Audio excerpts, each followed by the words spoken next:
আসসালামু আলাইকুম।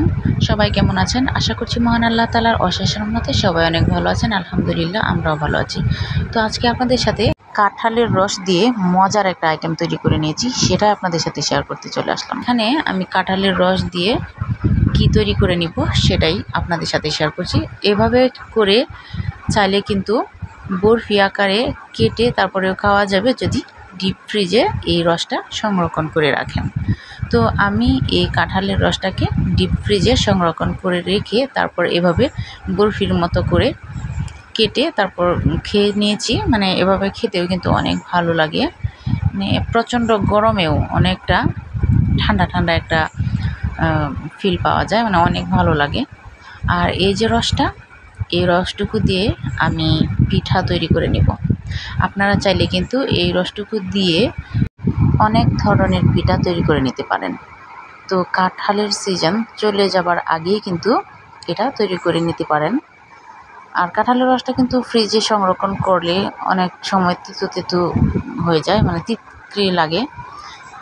সেজন্য আমার মনে হয় একদম টাটকা টাটকা করে নিলেই ভালো। এখানে আমি ডিপ ফ্রিজ থেকে সংরক্ষণ করা রসটা, কাঁঠালের রসটা নিয়েছি। তো এটা অবশ্য 2 দিন আগে আমি রেখেছিলাম, তো 2 দিন পরেই তৈরি করে নিচ্ছি।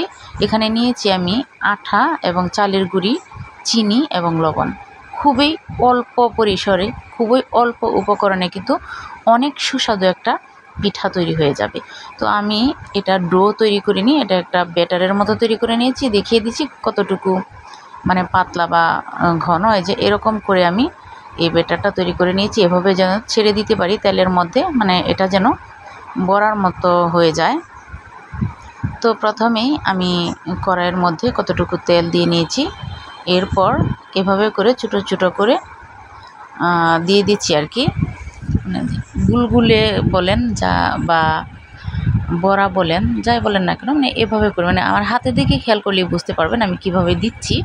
এরকম করে দিয়ে দিলাম আর কি। আপনারা চাইলে আরও অল্প করে দিতে পারেন, তেল আরও বাড়িয়ে নিতে পারেন। তো আমার কড়াইটা যেহেতু ছোটো, আমি ছোটো কড়াইটাই নিয়েছি, সেজন্য তেল যেন ছিটে নিজের শরীরে চলে না আসে, সেজন্য আমি এভাবে করে নিয়ে নিচ্ছি। তো এভাবে প্রথমে দিয়ে এরপর উল্টে নিলাম। উল্টে নিয়ে ভালোভাবে ব্রাউন কালার হয়ে আসার পর উঠিয়ে নিচ্ছি। এই তো দেখেন না, অত্যন্ত অল্প সময়ের মধ্যেই কিন্তু আর খুবই অল্প উপকরণে চমৎকার সুস্বাদু একটা পিঠা তৈরি হয়ে গেল। তাহলে কেন আমরা এই ঘোলা কাঁঠালটাকে অ্যাভয়েড করব বলেন? এই ঘোলা কাঁঠালটা দিয়েও কিন্তু অনেক সুস্বাদু রেসিপি তৈরি হয়ে যায়। আর আমরা চাইলে কিন্তু আল্লাহর নিয়ামত অনেকভাবেই উপভোগ করতে পারি, অনেকভাবেই খেতে পারি। আল্লাহ তাআলা এই কাঠের ভিতর থেকে আমাদের জন্য কাঁঠাল তৈরি করে দিয়েছে, কাঁঠালের ভিতর থেকে রস দিয়েছে বা সুস্বাদু অনেক কিছুই দিয়েছে, যে আমরা আল্লাহ তাআলার প্রশংসা বা নিয়ামত যেগুলো পাই সেগুলোর শুকরিয়া আদায় করে শেষ করতে পারবো না। তো আমরা হালাল যা কিছু আছে সবগুলোকে কিন্তু অনেকভাবে তৈরি করে খেতে পারি। তো এইভাবে করে আপনারাও একদিন ট্রাই করে দেখবেন, আসলেই কিন্তু খেতে অনেক সুস্বাদু।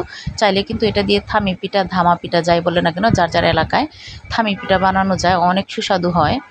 তারপর বড়া তৈরি করা যায়, তেলের পিঠা বা আমাদের দেশের ভাষায় ডুবা পিঠা, এটা তৈরি করা যায়।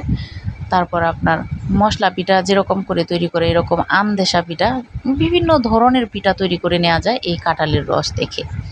তো একদিন ট্রাই করে দেখবেন। আমাদের কাছে তো অনেক টেস্ট হয়েছিল, অনেক মজা হয়েছিল, সেজন্য আপনাদের সাথেও শেয়ার করে নিলাম। তো ভালো থাকুন সবাই।